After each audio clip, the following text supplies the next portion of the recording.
बोलो जयकारा। बोलो मेरे श्री गुरु महाराज की जय। बोलो श्री सतगुरुदेव भगवान की जय। बोलो श्री परमहंस दयाल जी महाराज की जय।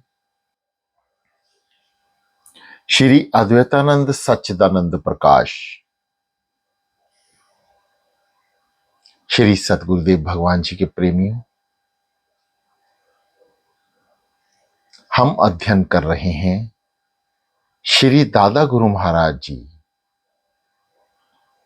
के द्वारा उच्चारण किए हुए शब्द ज्ञान का।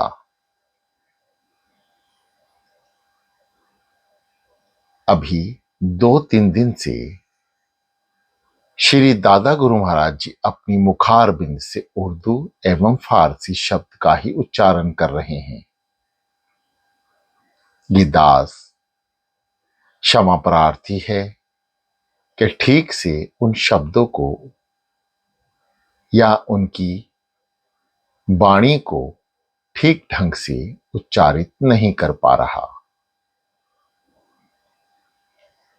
परंतु श्री नंगली निवासी भगवान जी की इतनी कृपा है कि वह उर्दू और फारसी के शब्दों में भी अंतर आत्मा से ज्ञान प्राप्त करवा रहे हैं। श्री दादा गुरु महाराज जी ने समस्त शरीर का विवरण किया। समस्त शरीर, समस्त इंद्रियां एवं ध्यान में बैठने की विधि का वर्णन श्री दादा गुरु महाराज जी ने अपने मुखारबिंद से किया।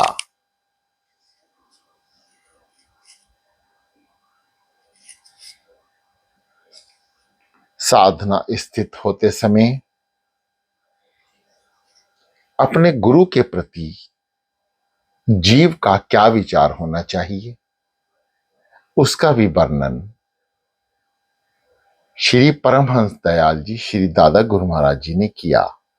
एवं समस्त शरीर, पेट से लेकर सहस्त्रदल चक्र तक कैसे पहुंचा जा सकता है, उसका भी विवरण विस्तार से दिया गया है। श्री दादा गुरु महाराज जी ने पांव के अंगूठे से लेकर मस्तिष्क के भीतर सहस्त्रदल चक्र तक की समस्त क्रियाओं का बड़ा खुलकर वर्णन किया। एक एक नफ्स, सिद्ध योगी किस तरीके से होते हैं, साधक किस तरीके से आगे बढ़ सकता है, किस किस जगह से सुरती को लेकर जाना है, किस नसों को, वृत्तियों को शांत रखना है, किस इंद्रियों से क्या काम लेना है, बहुत सी क्रियाओं का जिक्र श्री दादा गुरु महाराज जी ने अपने मुखारबिंद से किया। शरीर की संरचना चित्रों द्वारा बताई गई है। 3 चित्र दिए गए हैं, उसमें अंगूठे से लेकर सहस्त्रदल तक समस्त क्रियाएं, नस नाड़ियां, कौन सा भाग किस तरह कार्य करने लगता है जब जीव परम पद को प्राप्ति के लिए तैयार होता है। सिद्ध योगियों के लिए भी विशेष बातें बताई गई हैं, जैसे बुद्धि को शून्य करना, वासना के स्रोत्र को शांत कर देना। यह सिद्ध योगियों की बड़ी पहचान है। वह मरे समान होते हैं, उन पर किसी भी चीज का या किसी भी रूप का या किसी भी हरकत का कोई असर नहीं होता।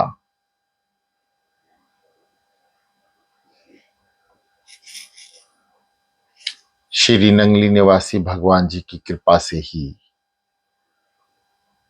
यह दास श्री अद्वैतानंद सच्चिदानंद प्रकाश श्री दादा गुरु महाराज जी से निकले, उनके मुखार बंद से निकले हर एक वचन का उच्चारण उनका नाम और उनकी आज्ञा से ही कर रहा है। आइए चलते हैं आगे। एक रोज इरशाद हुआ कि स्वामी राधा स्वामी मत के एक आचार्य से भी हमारा सत्संग हुआ। रूह के आल में बाला यानी उच्च पद से नजूल यानी गिरने और फिर आलमे बाला की तरफ उर्जू यानी चढ़ने की बाबत उनके अक्सर मुरीदान यानी शिष्यगण खुश एतकाद यानी परम श्रद्धालु यह ख्याल करते हैं कि यह मुकामात सिर्फ इस पंथ के आचार्य ही ने तय किए हैं, पेशतर किसी महात्मा को मालूम ना थे। उनका एक तात यानी विश्वास तो काबिले तारीफ है, लेकिन दरअसल ये बात नहीं। संत कबीर साहब, वह बाबा नानक साहब और बहुत से महात्माओं की वाणी में इसका पता चलता है। हमको और भी कई महात्माओं से चक्र वगैरह की मुतालिक हालात और उनकी सफाई के तरीकों का हाल मालूम हुआ था।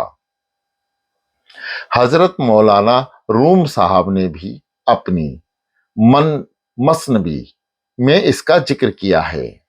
राधा स्वामी मत का ऐसा उपदेश है, सूरत यानी रूह का असली मुकाम अनामी स्थान है,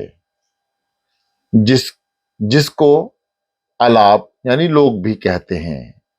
इस दर्जा तक किसी रईस यानी पहुंच सकते हैं, उसको परम संत कहते हैं। इस मुकाम से एक शब्द रूपी धारा उठकर नीचे उतरी और दो मुकाम अगम और अलग से होकर सत्यलोक में आई। यह स्थान महाप्रकाशवान और निर्मल यानी चेतन की चेतन है। इस मुकाम तक पहुंचे हुए को संत वे सत्पुरुष कहते हैं और इस मुकाम को हूत भी कहते हैं। इस मजकूर बाला यानी उपयुक्त चारों मुकामों को वयाल देश कहते हैं। सत्यलोक से नीचे भंवर गुफा, फिर महाशून्य 6, फिर शून्य 7, फिर 10वां द्वार। यानी सत्यलोक से नीचे श्री सदगुरुदेव भगवान जी ने भंवर गुफा, फिर महाशून्य यानी 6वां स्थान, फिर शून्य यानी 7वां स्थान, यानी 10वां द्वार। इस जगह रूह ब्रह्मांड और पिंड में फैली। इस मुकाम को आत्मपद पार ब्रह्म हाहूत कहते हैं। इस जगह तक सुरत 5 तत्व 3 गुण कारण सूक्ष्म और स्थूल शरीर से अलहदा है। पुरुष व प्रकृति का ज़हूर इस जगह से हुआ। इस मुकाम पर पहुंचे हुए को पूरा साधु कहते हैं। शून्य से नीचे त्रिकुटी है, इसको गगन, ब्रह्मांड, प्रणव, ओम, महाकाश, अर्श आजीम और आलमे लाहूत कहते हैं। इस मुकाम के मालिक को ब्रह्मा, ब्रह्माणी, मन और खुदा आजिम कहते हैं। यहां से महासूक्ष्म 3 गुण 5 तत्व और वेद आदि आसमानी यानी दिव्य किताब और कुल रचना का सूक्ष्म मसाला और निर्मल माया प्रकट हुई। ओम शब्द को ही महत कहते हैं। इसके पार जाने से 3 लोक की रचना के घेरे में न्यारा होता है। इसके नीचे सहस्त्रधर कमल है। इसको ज्योत निरंजन, शिव शक्ति व निजवन वगैरह भी कहते हैं।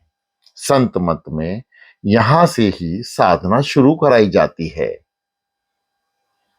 इस स्थान से सूक्ष्म तत्व यानी शब्द, स्पर्श, रूप, रस, गंध और उसके पीछे स्थूल तत्व यानी आकाश, वायु, अग्नि, जल, पृथ्वी और सूक्ष्म इंद्रियां और प्रकृतियां प्रकट हुई।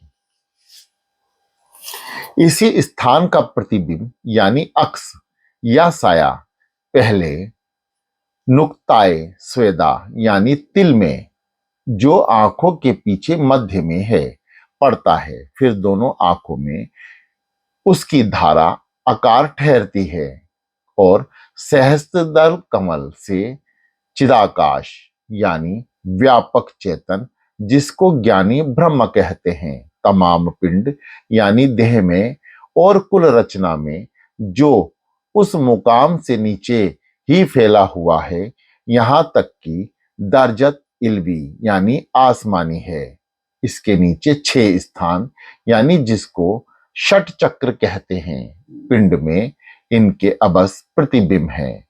उनको मुकामाते सिफली कहते हैं। पहला चक्र दोनों आंखों के पीछे है, जहां सूरत यानी रूह का ठहराव है। दूसरा चक्र मुकाम कंठ यानी गले में है और इस जगह सुपने की रचना जीवात्मा लिंग शरीर के मदद से पैदा करता है। देह के प्राण का स्थान यही है। तीसरा चक्र हृदय में है और दिल यानी पिंडी मन का यही स्थान है। संकल्प विकल्प इसी जगह से पैदा होते हैं। खुशी, रंज, आस यास, खौफ बेखौफी, सुख दुख वगैरह का असर इसी स्थान पर होता है। चौथा चक्र नाभि कमल है और स्थूल पवन यही भंडार है। पांचवा इंद्रियां चक्र है, इसी स्थान से पैदाइश स्थूल शरीर की है। छठा गुदा चक्र है। यह चक्र नाफ यानी नाभि की तरफ से प्राणों को खींचकर नीचे से जिस्म यानी टांगों और पांवों को ताकत देता है। पिंड की हद आंखों तक है, क्योंकि सिफली चक्र आंखों के पीछे तक खत्म हो जाता है। आंखों के ऊपर सहस्त्रदल कमल के मैदान में ब्रह्मांड की शुरुआत होती है और 10वें द्वार तक आकर खत्म हो जाती है। वही पार ब्रह्म कहलाता है, जो महाशून्य के मैदान यानी महाशून्य के स्थान से परे व्याल देश है। चक्रों की तफलीस सामने के पृष्ठ पर है। व्रतियों और धारा को दल कहते हैं, यानी सिफली मुकाम के दलों को प्रवतियां और इल्मी मुकाम के दलों को धारे कहते हैं। जिस्म यानी शरीर 3 किस्म के हैं, स्थूल, सूक्ष्म और कारण। स्थूल जो दिखाई देता है, यह सूरत या जीवात्मा की जाहिरी लिबास और औजार है। इसका ताल्लुक सिर्फ जागृत अवस्था में है। इसकी मुतालिक दुख सुख वगैरह सिर्फ जागृत में प्रतीत होते हैं। सूक्ष्म शरीर, इस शरीर का ताल्लुक सिर्फ स्वप्न अवस्था से है। गोया ये 3 गिलाफ रूह के ऊपर चढ़े हुए हैं, या यूं समझना चाहिए कि रूह का चेतन शक्ति बेशुमार घरों वाली है। वह धारे पहले खालिस नूर थी, दर्जा वे दरज मौलानी होती गई, वैसे वैसे आकार बनना शुरू हुआ और धारे दरज वे दर्जा स्थूल होती चली गई। जानना चाहिए कि सूरत यानी रूह के बराबर सूक्ष्म या उसकी सी ताकत वे फजीलियत वाली कोई चीज नहीं। ताहम सिर्फ समझ में आने के वास्ते पानी का दृष्टांत दिया जाता है। बस दृष्टांत का एक अंग लेना चाहिए। पानी पहले निहायत ही सूक्ष्म बल्कि अरूप था, फिर गैस रूप हुआ, फिर बादल, बुखारात हुआ, फिर बारिश के जरिए पृथ्वी पर आकर स्थूल रूप हो गया। बास यानी कुछ जगह सर्दी के सबब बर्फ बनकर बहिसो हरकत बेजान सा हो गया और अमूमन बर्फ से बादल तक मुखातलिक शक्लें बदलकर मुखातलिक हालात हासिल करके कभी रूप वाला और कभी अरूप हो जाता है। मगर जब गैस या ओस से ज्यादा तकलीफ हो जाता है तो निहायत ही ताकतवर होकर ऊंचे देश में जा मिलता है। इस तरह रूह का कोई रूप नहीं। अगर मिलोनी होते होते उन मिलोनियों यानी संगमों का रूप दिखाई देता है, जिस कदर ज्यादा मौलानी होती जाती है, रूह की ताकत उन मिलोनियों में जब्ज और पोशींदा होती जाती है। अब श्री दादा गुरु महाराज जी चक्रों को समझा रहे हैं। आइए अध्ययन करते हैं श्री दादा गुरु महाराज जी के मुखारबिंद से निकले पवित्र वाणी का। पिंड देश, गुदा चक्र या मूलाधार, यह है चार दल का कमल। ये तीनों मुकाम गुदा, इंद्रियां और नाभि आलमे नासूत में दाखिल है। यहां गणेश जी का वासा निवास है। चूंकि अगले जमाने में योग अभ्यास इसी जगह से शुरू कराया जाता था, इसलिए योगियों की देखा देखी अक्सर गृहस्थी लोग हर एक काम को शुरू करने का वक्त गणेश जी की पूजा करते हैं।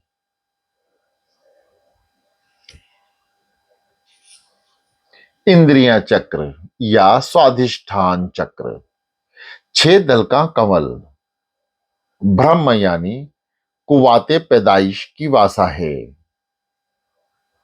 तीसरा नाभि चक्र या मणिपूरक चक्र भी कहते हैं, 10 दल का कमल है। विष्णु यानी कावाते परवरिश का वासा है।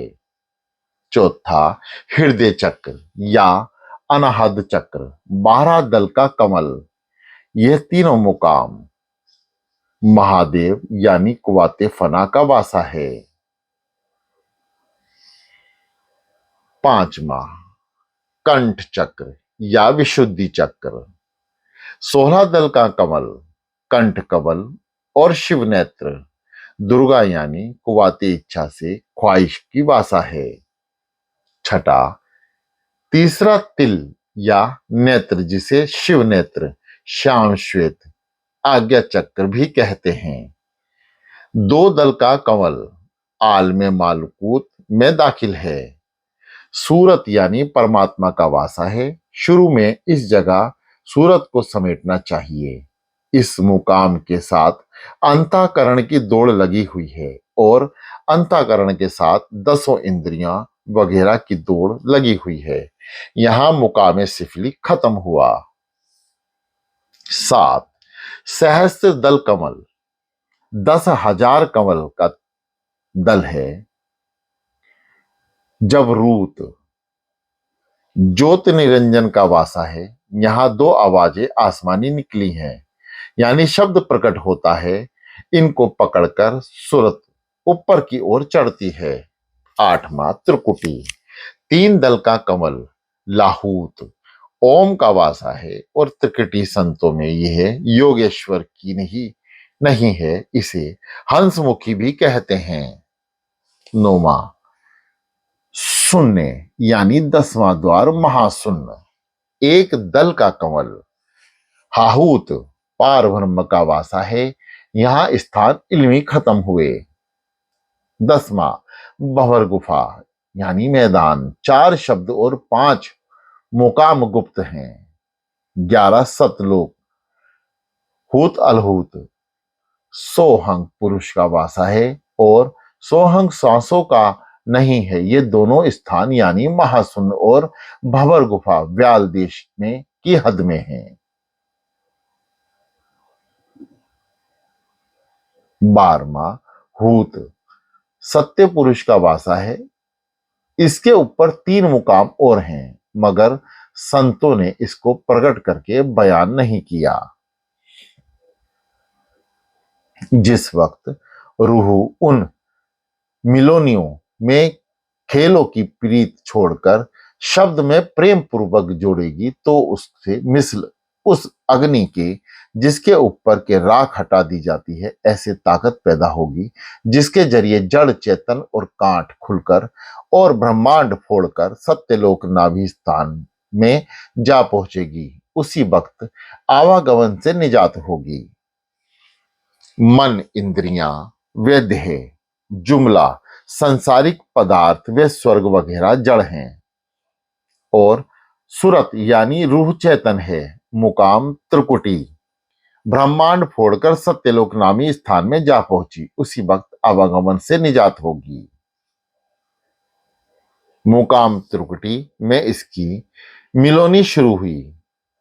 इसी मुकाम तक माया का असर है, और इसी जगह से जड़ व चेतन की गांठ शुरू हुई, वे बंद हुई है।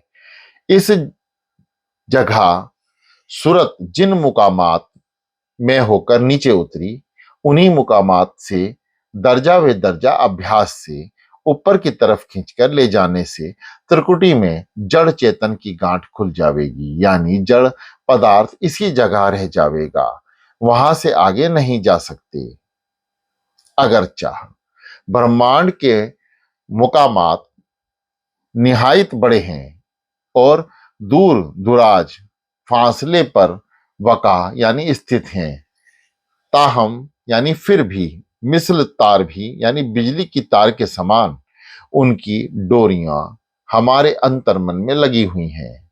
जब सुरत शब्द का योग अभ्यास करने से रूह हमारे जिस्म में सिमटकर ऊपर इसके मुकामाते जिस्म में चढ़ी जाएगी, तो जब उस जिस कदर देर तक मुकामाते दूर अजार को देख सकेंगे, जब और इस कदर देर तक चढ़ेगी, इन मुकामात से तार लगा हुआ है जो धीरे आती जाती है, जो धारें आती जाती हैं वे तौर दूरबीन के हैं, जिनके जरिए हम उन मुकामाते दूर दराज को देख सकते हैं। इसी तरह आंख के मुकाम है तमाम बाहर की रचना के साथ मिसल सूरज चांद सितारों को जो बड़े बड़े हैं, किरणों की डोरियां लगी हुई हैं, जिनके जरिए हम सितारों को देख सकते हैं और देखते हैं। आगाज़े भक्ति का ये लक्षण है कि मालिक के चरणों में प्रेम प्रीत वे प्रतीत होना भक्ति उपासना है। यह उसी वक्त सच्चे दिल से हो सकती है जब संत और मालिक का अंतर में दर्शन हो। चूंकि सूरत शब्द अभ्यासी को कभी कभी ध्यान और भजन के हालाते ख्वाब से संत सदगुरु और शब्द स्वरूप मालिक का दर्शन अंतर में होने लगता है, बस उसी वक्त से भक्ति यानी उपासना शुरू हो जाती है और रोज वे रोज प्रेम बढ़ता जाता है। त्रिकुटी पर पहुंचने पर यह प्रेम और भक्ति निर्मल हो जाती है और कर्म की कुदरत नहीं रहती, बस त्रिकुटी के पार चलने की सच्ची व निर्मल भक्ति शुरू हो जाती है, और अगम आलोक के पहुंचे पर भक्ति खत्म हो जाती है। इसके आगा अलग लोक में परे पहुंचकर कुछ मालिक इस इसके आगे अनामी पद में ज्ञान प्राप्त होता है। जानना चाहिए कि ज्ञान के लक्ष्य होने से यह मुराद है कि सत्यलोक की अगमलोक के परे पहुंचकर कुल मालिक के दर्शन करना और महा आनंद का प्राप्त होकर ऐन शब्द की प्रेम स्वरूप हो जाना, उसको ज्ञान कहते हैं। इस जगह पहुंचकर अभ्यासी कुल माया वे सिफ्त व कुदरत की हद से परे हो जाता है। इसी का नाम अभेद भक्ति और सच्चा मोक्ष है। संत मत में पिछले वक्तों के देवी देवताओं और मूर्तियों की उपासना और सिर्फ इल्मी ज्ञान को ज्ञान नहीं माना गया, क्योंकि इसमें कुछ हासिल नहीं हो सकता। मुफ्त वक्त का जाया करना वे बेकायदा सिर्फ व्यय यानी तन मन धन का होता है। हर एक शख्स की ताकत भी नहीं है कि पुराने वक्तों के कर्म उपासना वे कवायद यानी नियमों के बमूजब यानी अनुसार इस समय में कार्रवाई कर सके। इसी वजह से वे कर्म विधि पूर्वक नहीं बनते और विकार पैदा हो जाते हैं। असलियत यह है कि स्वामी जी महाराज को एक पंथ चलाना मंजूर था, इसलिए बुजगर ने सफल की कार्रवाई को बरत तलब करके अपनी बात कायम करानी लाजमी हुई, वरना गौर से देखा जाए तो कोई बात नई नहीं है। एक रोज इरशाद हुआ कि स्वामी अवधूत दत्तात्रेय जी ने चक्रों का इस तरह से वर्णन किया है। मूलाधारे बारिश पत्रे सुचकुष्ते वंशः वर्ण विशाले सुविशाले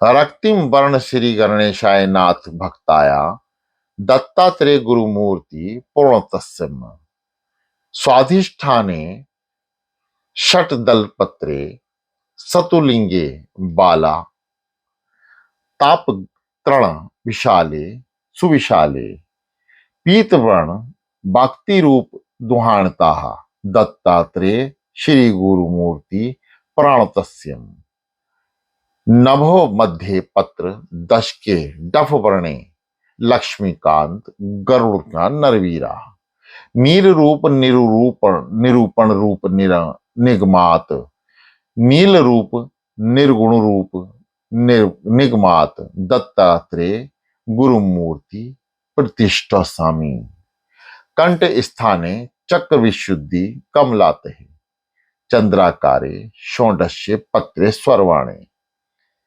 मायाधीश विजय शिशवंत निज रूप दत्तात्रेय गुरुमूर्ति प्राणतस्मे आज्ञा चक्र भ्रगुटी स्थाने द्वालाते हंस बीज ज्ञान समुद्र गुरुमूर्ति विद्वार्त ज्ञानमयंते जटिलख्ये दत्तात्रेय गुरुमूर्ति प्रणतस्यम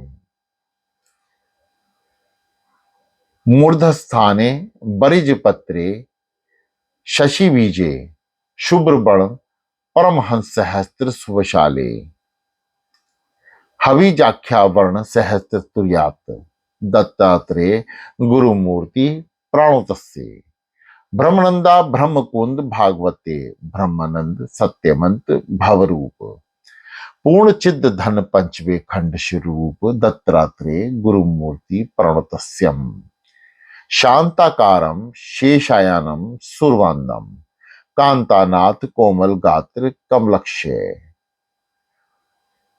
चिदात्रम चिद धन पूर्ण द्विजराजा दत्तात्रेय गुरुमूर्ति प्राणतस्य।